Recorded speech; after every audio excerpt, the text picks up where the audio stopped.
Então, muito bem, seja muito bem-vindo. Eu sou o professor Rodrigo, sou professor de filosofia aqui das aulas do semi-extensivo. Então, a gente começa hoje falando um pouquinho da filosofia, as aulas vão estar sempre gravadas aqui na plataforma para você, né? E eu espero que realmente te ajude aí a passar no vestibular, no concurso, a garantir a sua vaga no Enem, tá?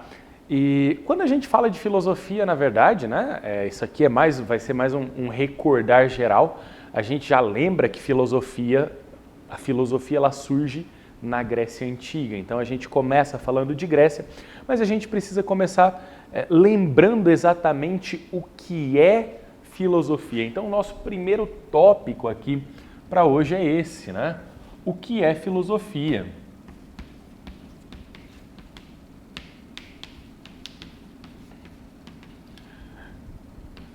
Então quando a gente fala de filosofia, a gente precisa lembrar do seguinte, né? No período antigo, na antiguidade clássica, a gente sabe que tinham várias civilizações. Então você tem a civilização dos egípcios, dos babilônicos, dos persas, e a gente tem também a civilização grega, né? Embora a Grécia não fosse exatamente um país, a Grécia era um conjunto de cidades independentes que de alguma maneira dividiam a mesma cultura, dividiam a mesma linguagem, mas havia ali uma civilização grega de certa forma, e essa civilização vai desenvolver um modo muito particular de conhecimento, né? As outras civilizações, elas tinham uma série de estudos, elas tinham uma série de conhecimentos, mas os gregos desenvolvem, né, uma forma de conhecer diferente. Então, a filosofia ela é um tipo muito específico de conhecimento, né, que consiste em uma análise racional das coisas. É claro que naquela época ali nós já tínhamos matemáticos, tanto que o primeiro filósofo, que é o Tales de Mileto, né, era matemático também. Então, os povos tinham sim os seus conhecimentos, mas os conhecimentos eles estavam sempre relacionados a um aspecto ou outro da pesquisa meio empírica que eles tinham, isso quando não estava misturado com elementos mitológicos, quando não estava misturado com elementos religiosos, etc. Então, os gregos eles vão propor, né, a partir do Tales de Mileto ali, com o desenvolvimento da filosofia, eles vão propor um tipo de conhecimento muito particular, que é um conhecimento que desenvolve, né, que ele é desenvolvido a partir da análise racional das coisas. Tá? Então a filosofia ela começa sendo esta análise racional e num primeiro momento uma análise racional sobre a natureza, uma tentativa de explicar a natureza, uma tentativa de explicar, né, sobre o desenvolvimento da natureza, de onde as coisas vieram, qual é o primeiro princípio de tudo. Então os gregos, quando eles desenvolvem a filosofia vai ser então, nesse primeiro momento, uma tentativa de explicar as coisas racionalmente, sem recorrer a outros elementos, né? Uma tentativa pura, a gente pode dizer assim, uma tentativa pura da razão de explicar, né, de onde veio a natureza. Tá? Então, esse é o nosso primeiro ponto, né? O que é filosofia? É a busca por explicar as coisas de forma racional. Você muito provavelmente aprendeu que a palavra filosofia vem do grego philos, que significa amigo, mais sofia, que significa sabedoria. Então a filosofia seria uma amizade pela sabedoria, ou um amor pela sabedoria. Alguns vão dizer, olha, uma amizade ou um amor pelo saber, né? Esse é o significado. E é interessante porque este termo, né, o nome filosofia, ele vai surgir muito tempo depois.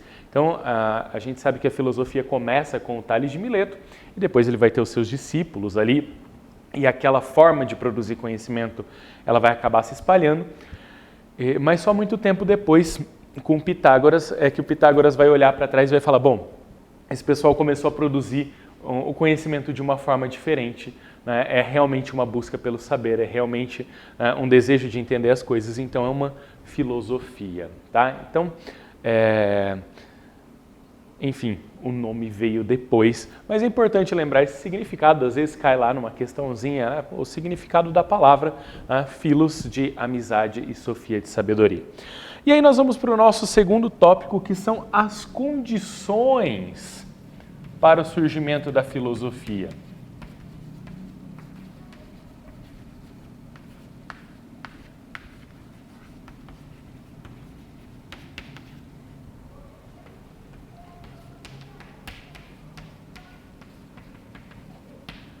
Porque o que acontece? A filosofia surge na Grécia, é um tipo de conhecimento muito específico, né, muito particular, e a gente consegue olhar historicamente e entender então que a Grécia oferecia algumas condições para que a filosofia surgisse lá. Como eu falei, a filosofia era um saber diferente dos saberes dos outros povos que a gente tinha ali, e a Grécia então, quando a gente olha para a Grécia, a gente fala, bom, na Grécia havia um conjunto de condições para que a filosofia surgisse. Tá? A primeira dessas condições é o fato de que a Grécia, principalmente ali na região de muitas ilhas e tal, tinha um comércio muito bem desenvolvido, né? E esse comércio estava atrelado já ao sistema de moedas e etc. Tá? Então, a gente pode falar muito de um desenvolvimento comercial.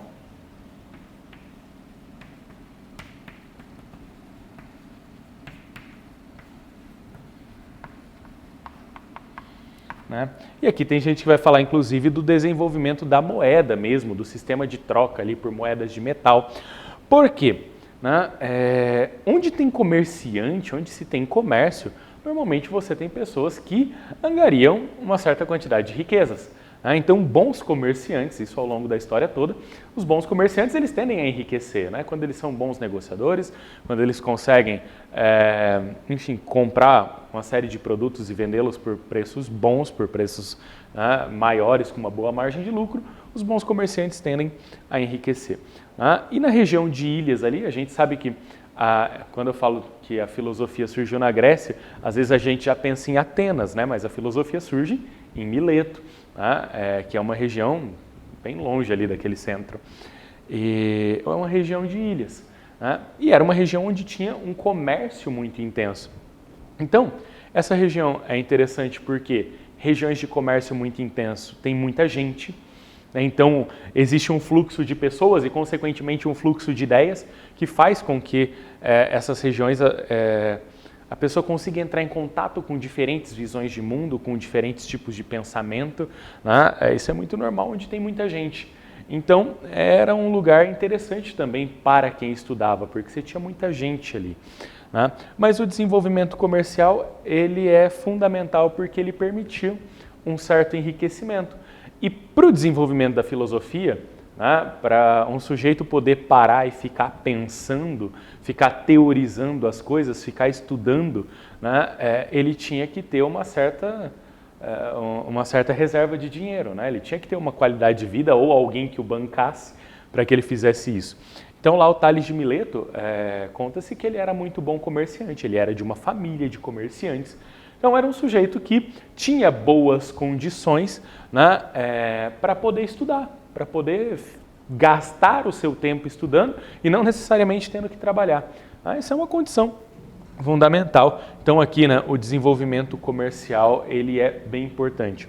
Outro ponto muito, muito, muito importante que a gente tem, né, de condição para o surgimento da filosofia é que na Grécia não havia exatamente, né, um vínculo, ou pelo menos esse vínculo não era tão forte, entre a religião e a política. Né? Então havia, de certa forma, uma ausência de vínculo entre a religião e o sistema político.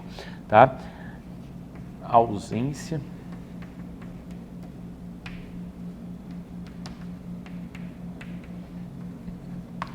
de vínculo entre religião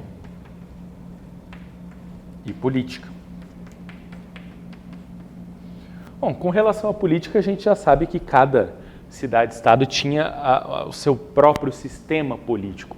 Mas quando a gente olha as outras civilizações da época, quando a gente olha para os egípcios, ou para os babilônicos, ou para os persas, o que a gente vê? A gente vê que havia um vínculo fortíssimo entre a religião e a política. Então vamos tomar, por exemplo, aqui o Egito.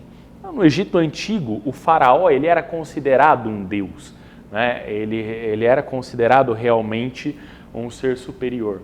Tá? E aí o que acontece? Bom, o faraó é o líder político, ele é também um líder religioso.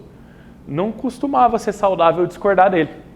Tá? Por quê? Porque se a pessoa discordasse dele, mesmo que politicamente, por exemplo, se a pessoa tivesse ideias distintas, né, muito provavelmente ela seria morta, né, ou sofreria uma série de sanções ali. Por quê? Porque havia toda uma concentração de poder e a gente sabe que o sentimento religioso para essas sociedades, ele era extremamente importante, né? Ele era uma garantia ali de unidade social quase. Então, se uma pessoa discordasse do faraó, aquele sujeito está ameaçando aquela unidade social ali. Então, nada mais justo que ele seja punido. Tá?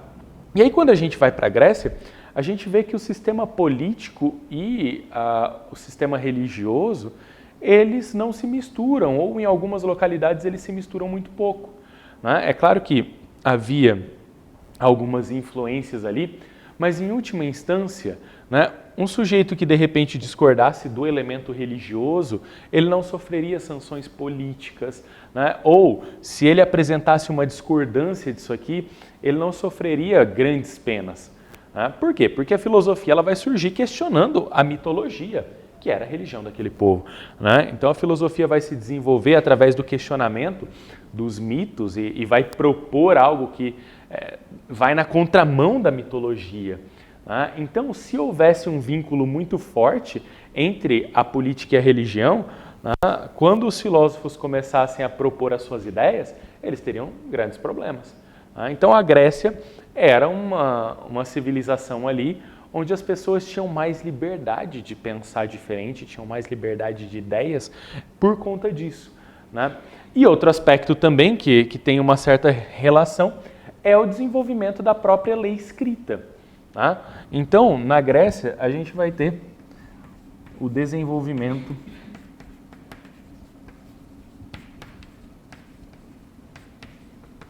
da lei escrita.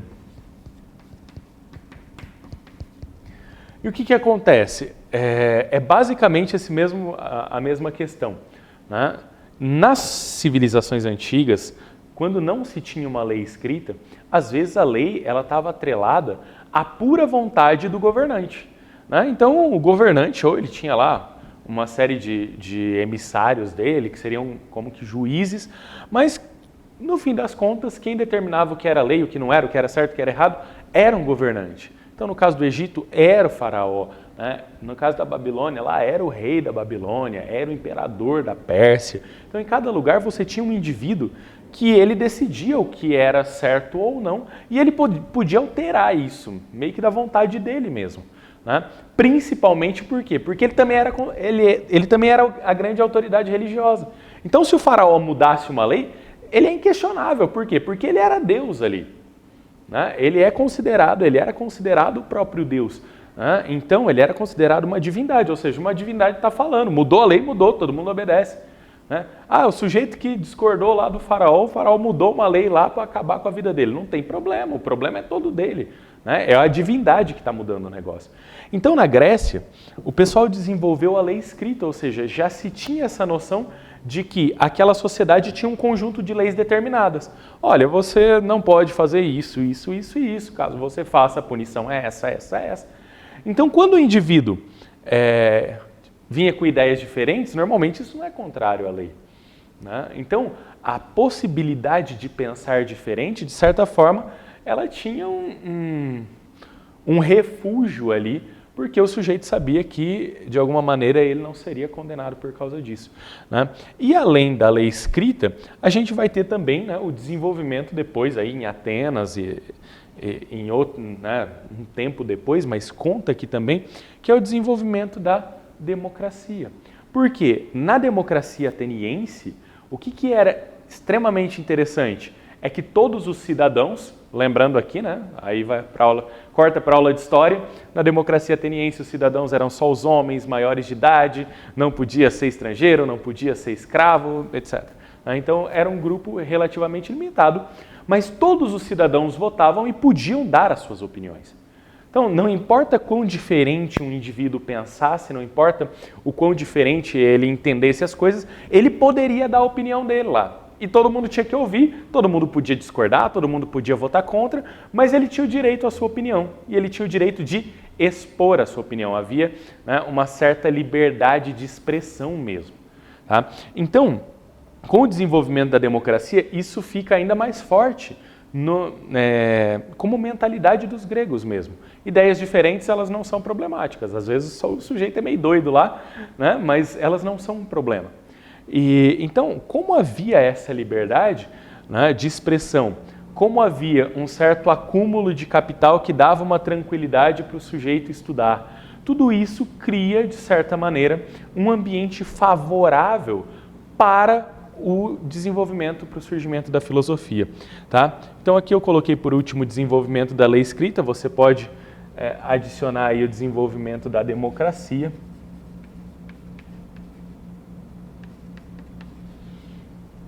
E com isso havia então uma liberdade de expressão. Né? Então tudo isso cria um ambiente muito favorável para o surgimento da filosofia. Isso vai criar, né, um ambiente que permite o desenvolvimento dessa nova forma de pensar. E aí o que acontece então? Né? Como surge a filosofia? Aí a gente pode falar propriamente do surgimento da filosofia.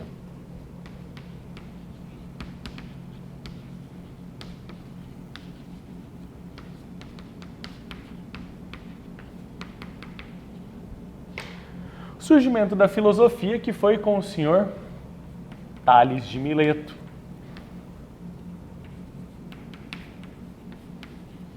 Certamente na matemática você estudou lá o teorema de Tales, semelhança de triângulos, etc. É o próprio. Tá? Então o Tales, que era comerciante, que era, né, um estudioso ali de uma série de coisas, ele vai começar a propor uma nova forma de pensar. Em que consistia essa forma de pensar? Consistia em tentar entender qual era o princípio da vida, qual seria o elemento primordial, né, que desenvolveu a vida, que desenvolveu a natureza. Tá? Então vejam, os gregos eles tinham a sua mitologia, e a sua mitologia tinha uma resposta para essas coisas.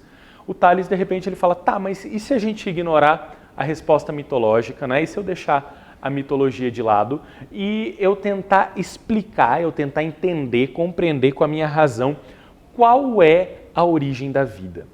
Porque aqui tem um ponto interessante até da cultura dos gregos, tá? Os gregos eles não tinham uma concepção do universo criado. Essa é uma postura, uma concepção judaica, né, que depois fica, o cristianismo também abraça. Então, a gente tem uma visão judaico-cristã às vezes, e aí a gente tem um pouco dessa noção de um universo criado. Dentro da perspectiva judaica, Deus cria um universo. Para os gregos isso não era um problema, o universo já estava lá, e eles nunca se questionaram se em algum momento ele tinha sido criado ou não. Né? Mas eles não tinham essa mesma visão acerca da vida. Olha, a vida em algum momento havia sido criada. Né? Então eles tinham lá a própria obra da cosmogonia, né, de Hesíodo, que seria a obra do nascimento, que falava do nascimento dos deuses, aquela mitologia toda. Por quê? Porque os gregos tinham um pouco dessa visão. Bom, o universo estava aqui, mas como surgiu a vida? Como a vida se desenvolveu? E aí o Tales de Mileto deixa então de lado todo esse aspecto mitológico e ele começa a tentar raciocinar sobre qual seria o princípio. E esse princípio de todas as coisas os gregos chamavam de arché, tá? Que seria o elemento primordial. Né? Arché virou depois para nós aqui o prefixo arqui, né? Que seria o principal. Então, se uma pessoa tem um arqui-inimigo, né, é o inimigo principal. Então, arqui é aquilo que é o principal, aquilo que é primordial. E o Tales começa a se perguntar se existiria um elemento que teria dado origem a todas as outras coisas da natureza, que teria dado a origem da vida, um elemento que fosse o elemento principal. E o Tales, então, em um certo momento, né, tentando entender sobre isso, estudando sobre essas coisas, ele viaja de uma cidade para outra, né, depois de um período longo de chuvas, e ele vê um alagado, assim, uma poça grande de água. Ele vai para outra cidade resolver o que ele tinha que resolver, o tempo não tinha melhorado muito, mas dali uns dias ele está voltando, e quando ele passa pelo mesmo lugar alagado, ele percebe algo que não estava lá antes, né? Então ele percebe os mosquitinhos, ele percebe uns girinos, ele percebe, né, eu não sabia ainda que tinha um mosquitinho da dengue, né, a larvinha lá do mosquitinho da dengue. Então ele olha para aquilo lá e ele fala, opa, mas essa vida, ela de alguma forma brotou aqui na água. Eu não tinha noção microscópica que nós temos hoje, né? Para os gregos, os seres vivos eram o quê? Planta, animal, grande e gente. Né? Não tinha toda essa noção que nós temos. Então ele percebe aspas, surgimento de vida ali naquela poça d'água. Né? É o que depois ficou conhecido na biologia até como geração espontânea, que alguns teóricos vão defender como origem da vida. Então o Tales ele percebe que houve uma geração de vida ali naquela água. Fala, bom, essas formas de vida não estavam aqui antes e agora estão. Né? Surgiu de onde? Surgiu da água, era a explicação que ele tinha. E aí ele junta isso com outros fatos interessantes. Ele fala, bom, mas todos os seres vivos precisam de água para viver. Né? Então, se a vida surgiu da água e a água é um elemento extremamente necessário para a manutenção da vida, isso significa que a origem da vida é a água. Essa é a construção do raciocínio do Tales de Mileto, quando ele vai dizer o arqué, esse elemento primordial, é a água. Aí você pode falar, professor, mas está errado. Sim, hoje a gente sabe que, né, a água, se a gente esterilizar ela, né, você pega lá a água destilada, você pode largar ela ali o tempo todo, né, não aberto, mas se tiver numa garrafa fechada, vai ficar ali por todo o tempo e não vai surgir nada, não vai brotar nada. Mas dentro daquilo que o Tales tinha, dentro daquilo que ele entendia, dentro daquilo que ele sabia, esse argumento faz muito sentido. Né? Ele percebeu a formação de algumas formas de vida ali que surgiram na água, ele percebe que a água é um elemento primordial, é um elemento necessário para a manutenção da vida de todo mundo, então ele vai falar, poxa, a água é o elemento principal, a água seria este primeiro elemento. Né? Então, na visão do Tales de Mileto, ele vai propor que o arqué, aqui eu escrevo a palavra arqué dessa forma, mas eu já vi ela grafada de várias maneiras. Tá? Então tem gente que vai ver, eventualmente no livro você pode encontrar arqué com K, arqué com QE, né? O arqué dessa forma com CH, tá? Porque do grego, às vezes a tradução ela é feita só pelo som e não tanto pelas letras. Tá? Mas o importante é você saber que arqué é este elemento primordial. Então, para o Tales de Mileto, o arqué é a água. Certo? Isso aqui vai ser, então, o início da filosofia, aquele primeiro passo ali, que é um início não só da filosofia, mas também do desenvolvimento das ciências naturais. Né? Aliás, a filosofia ela vai ser chamada de mãe de todas as ciências exatamente porque, num primeiro momento, a filosofia está estudando a natureza. Num primeiro momento, a filosofia, na verdade, ela é um estudo da física. Né? Porque a palavra grega physis significa natureza. Então, os primeiros filósofos, eles estavam tentando entender a natureza. Né? E aqui vale essa observação. Né? Os primeiros filósofos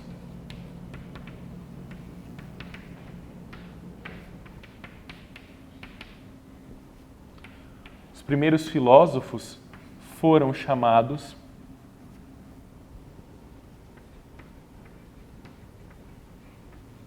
de naturalistas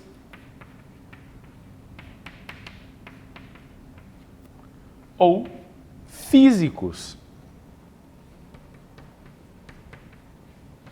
Tá? Por quê? Porque a palavra physis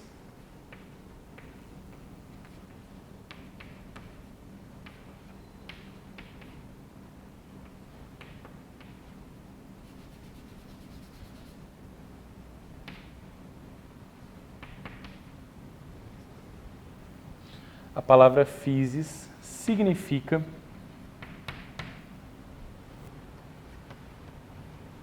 natureza. Então vejam, a física é o estudo da natureza. Né? É lógico que naquele primeiro momento, eles não tinham a divisão de física, biologia, química. Depois essas divisões vão ser feitas. Todo o estudo das ciências naturais, né, ou seja, a física e a biologia, porque a gente sabe que a química vai ser só desenvolvida só no período moderno, né? Mas todas as ciências naturais, a física e a biologia eram chamados era tudo chamado de física, né, que era o estudo da natureza. Então os primeiros filósofos, eles vão começar a tentar entender qual era o arqué, vão tentar explicar qual era o arqué, e todos eles então vão tentar dar essas explicações naturais, tá? Vão tentar dar essas explicações que envolviam a natureza, que envolviam um elemento da natureza. É claro que a gente vai ver ali, eventualmente, que um ou outro filósofo já começa com uma noção um pouco mais metafísica, ou seja, um pouco menos ligada aos aspectos materiais, mas, no entanto, a maior parte desses primeiros filósofos, que são chamados de filósofos pré-socráticos, né, eles estavam preocupados em explicar qual era o princípio da natureza. Então, eles estavam tentando explicar qual era o arqué e, por isso, foram chamados de físicos. Tá? E aí, o que aconteceu? Então, o Tales teve esse primeiro desenvolvimento filosófico. Ele já vai ter alguns discípulos ali que estudavam com ele. Esses discípulos vão desenvolver as suas próprias teorias, né? O que a gente chama de escola de Mileto, é o primeiro grupo que vai desenvolver mesmo a filosofia. Lembrando aqui que quando a gente fala, olha, escola de Mileto, né? A escola como a gente entende hoje, ela não existia. Né? A escola como a gente entende hoje, de certa forma, é uma invenção medieval. Né? Mas você tinha lá um sujeito que era um sábio, ou era tido como um sábio, e ele tinha sempre uma ou duas pessoas ali, né, às vezes mais, que estavam dispostos a ouvi-lo, que estavam dispostos a serem alunos dele. Então, Tales tinha ali os seus alunos, para quem ele explicou todas essas coisas, e aí os alunos vão desenvolver depois novas teorias, aí cada um vai desenvolvendo a sua, e é interessante porque, na verdade, na filosofia, a tendência é que a coisa sempre seja desse jeito. Né? Um filósofo dificilmente concorda com o outro. A filosofia ela é um sequencial de teorias diferentes. Né? Então, na filosofia você não trabalha como a matemática que você tem eventualmente uma única resposta ali, né? Uma resposta correta. Cada filósofo, cada pensador vai desenvolver as suas teorias, vai desenvolver o seu próprio pensamento, né? E é por isso então que a gente vai ter uma série de pensamentos muito diferentes. E aí já fica um conselho aqui para você que está começando essa sequência de aulas e vai estudar filosofia. A filosofia ela é feita para a gente entender e não necessariamente para a gente concordar. Porque como as teorias filosóficas, às vezes elas são completamente antagônicas, né? Às vezes elas são completamente opostas. Como elas são opostas entre si, né? O importante é que a gente entenda cada uma, que a gente entenda o que o autor quis dizer, o que o autor pensou acerca daquilo, e a partir disso, então, né, a gente consegue construir o nosso próprio pensamento filosófico, a gente consegue entender a lógica da coisa, né, e você não precisa absorver tudo isso. Apesar de que, naturalmente, né, com o passar do tempo, se você segue estudando filosofia, uma hora você encontra uma linha ali que você fala, não, é isso mesmo que eu quero, né, meu rumo é por aqui. Mas, do contrário, basta que a gente entenda que a filosofia ela é para a gente entender, né, e não necessariamente para você concordar com todo mundo. Então, quando a gente fala, por exemplo, eu estava dizendo, né, da escola de Mileto, a escola ela é apenas um conjunto ali de pessoas que estavam estudando a mesma coisa e nem entre eles há uma concordância. Né? O Tales, então, ele vai pensar, o arqué é a água. O Tales vai ter 2 discípulos, cada um vai teorizar um arqué diferente. Né? Um deles, que é o Anaxímenes, se eu não me engano, que os 2 discípulos foram Anaxímenes e Anaximandro. Mas, assim, isso é muito, muito, muito difícil de cair numa questão de vestibular ou de concurso. Né? Mas um deles vai dizer, olha, Tales teorizou que o arqué era água, mas na verdade o arqué é o ar. Por quê? A água vem do ar. Aí você tem um outro argumento, que é o quê? Bom, você vê a chuva, né? Inclusive aqui está chovendo agora, está fazendo um barulhinho ali. Qual que era a noção que ele tinha? Bom, a água realmente é um princípio da vida, mas tem algo que é origem da água? Se tiver algo que seja origem da água, esse algo vai ser o princípio. E aí, como eles não explicavam exatamente todas as coisas, eles não tinham uma compreensão de todas as coisas, ele percebe que, eventualmente, né, de onde vem a água? Vem de algumas nascentes debaixo do chão, e aquilo está borbulhando ali, né, e às vezes vem do céu. Então, na concepção dele, o ar é que dá origem à água. Né? Então ele vai falar, olha, todos os elementos seriam formados pelo ar à medida que são mais condensados ou, né, consequentemente mais densos ou mais rarefeitos. Tá? Então vejam, a gente vai tendo aqui um desenvolvimento racional da coisa. Tá? Ainda que a gente entenda que eles não estavam certos, mas a gente percebe esse desenvolvimento. Tá? Isso aqui, na verdade, é só um começo. Na próxima aula a gente fala um pouquinho mais sobre esses primeiros pensadores, sobre a forma como eles desenvolveram as suas teorias. Tudo bem? Então, muito obrigado por você ter acompanhado até aqui e até a próxima.